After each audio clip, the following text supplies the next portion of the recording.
Every generation believes its culture will be the one remembered. But history is merciless. Some civilizations ignite the world. Sparta inspiring discipline, Athens inspiring democracy, Rome inspiring law, the Renaissance inspiring everything from science to philosophy. While others, just as complex, just as advanced, disappear into silence. Some leave behind echoes that shape the future. Others leave only ruins and unanswered questions. Tonight, we're asking a question that haunts every society, every empire, every person who wonders what endures. Why do some cultures become global symbols, while others vanish into the shadows of time? To understand this, we need to travel across thousands of years and stand at the crossroads where memory meets oblivion. The cultures we remember aren't always the greatest. They're the ones that spread. Around 1200 BC, the Hittites were one of the most sophisticated powers of their time. They mastered ironworking long before most civilizations knew it existed. They had bureaucracy, roads, diplomacy, chariots, the tools of empire. Then they collapsed, not because they lacked greatness, but because their ideas, systems, and stories did not spread beyond their borders. They didn't become part of anyone else's mythology. They didn't imprint themselves on the cultural DNA of the world. Meanwhile, the Greeks, fragmented, often at war with each other, did. Not because they were inherently better, but because their ideas traveled, their myths traveled, their political experiments traveled. Their language became a carrier wave for philosophy, science, and art. A culture that spreads becomes a memory. A culture that doesn't becomes an archaeological site. Influence comes from attention, old traditions versus new possibilities. Consider the ancient Hebrews, tiny population, surrounded by empires that dwarfed them, often invaded, often scattered. Yet their ideas, monotheism, moral law, covenant, justice, the value of the individual, became some of the most influential concepts in human history. Why? Because their culture produced a rare tension, a tradition strong enough to preserve identity, but flexible enough to reinterpret itself across time. Their stories could survive exile. Their teachings could survive diaspora. Their values traveled to continents they had never seen. Cultures that inspire the world often live in this tension. They are rooted, but not chained, grounded, but not immovable, ancient, but always renewing. The cultures that vanish are often the ones that freeze, either in their past or in their pride. Greatness requires a mirror. Someone must see it and carry it forward. Take ancient Egypt. For thousands of years, it dominated the Nile Valley. It developed writing, architecture, medicine, cosmology, a monumental civilization.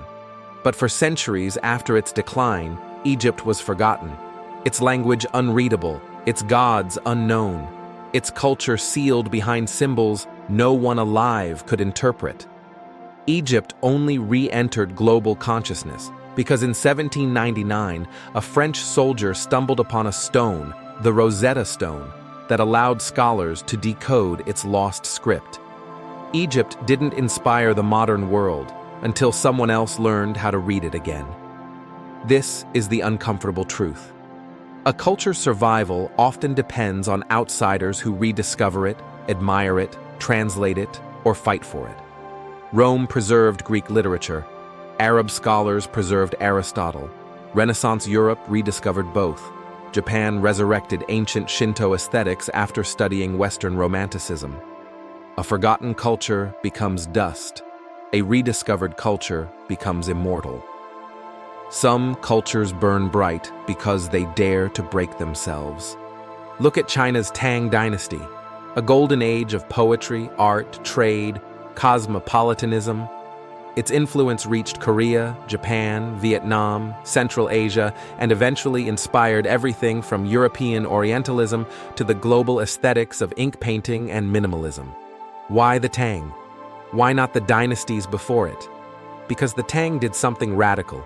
They absorbed other cultures and then transformed them into something new. Persian musicians, Indian monks, Arab merchants, Tibetan diplomats, all contributed to an era that refused to stay inward. Cultures that inspire often share a dangerous strength. They welcome the foreign, absorb the unfamiliar, combine the old with the new, and reinvent themselves. Cultures that remain forgotten often share the opposite trait: purity over possibility, walls over windows, fear over adaptation. The tragedy is that the cultures most desperate to protect themselves are often the ones that disappear. Memory favors the storytellers, the mythmakers, the creators. The Vikings reached North America centuries before Columbus, but who shaped the imagination of the world? Not their feats, but their sagas. Their stories survived. Their worldview survived. Their gods, Odin, Thor, Loki, now appear everywhere from poetry to comic books. Contrast this with the countless African kingdoms that produced emperors, universities, astronomers, philosophers. Yet their histories were passed down orally. When war, disease, and colonization scattered those oral traditions, entire histories vanished. Memory isn't fair. Cultures that write endure. Cultures that record endure. Cultures that mythologize themselves endure. The world remembers storytellers, not just conquerors. Ideas, not armies. Symbols, not statistics. Geography shapes. Influence more than genius. Does we like to believe greatness rises purely from talent or creativity? But location often decides a culture's fate. The Fertile Crescent became the birthplace of agriculture, not because its people were smarter, but because its geography allowed it.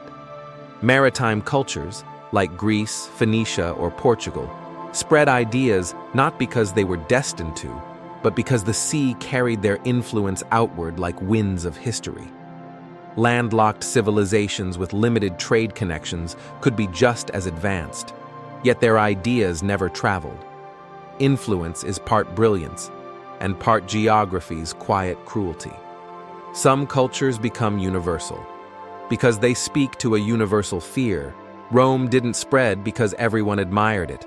Much of the world feared it. Yet Roman law, Roman architecture, Roman engineering, Roman ideas of citizenship and order all became templates for later civilizations. Why?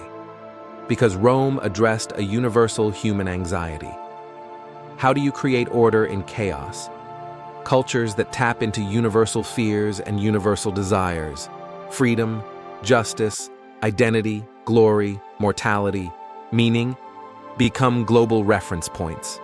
Many forgotten cultures were brilliant, but they answered questions too specific to their time, their region, or their worldview. A culture survives when its answers still apply to questions we ask today. The most inspiring cultures pay a heavy price. Every culture that changed the world paid for it with conflict, suffering, upheaval, transformation, or collapse. The Renaissance was born out of plague. The Enlightenment grew from religious wars. Japan's Meiji transformation required dismantling centuries of samurai tradition. India's cultural influence expanded through both spirituality and the trauma of colonialism. Cultural radiance is rarely peaceful.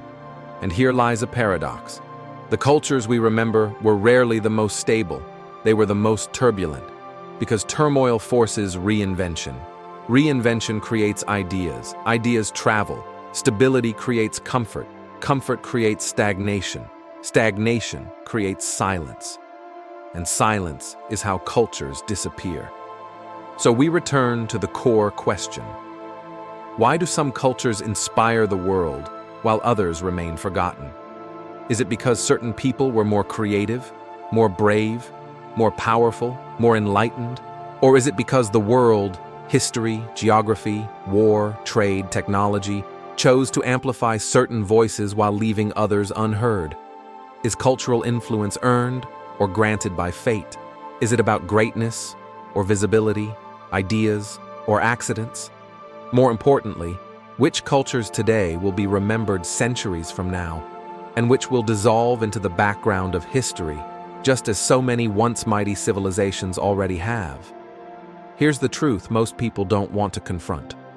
Whether a culture is remembered or forgotten has little to do with fairness, and everything to do with the choices a culture makes, and the chances history gives it. Cultures that endure tend to share 6 traits.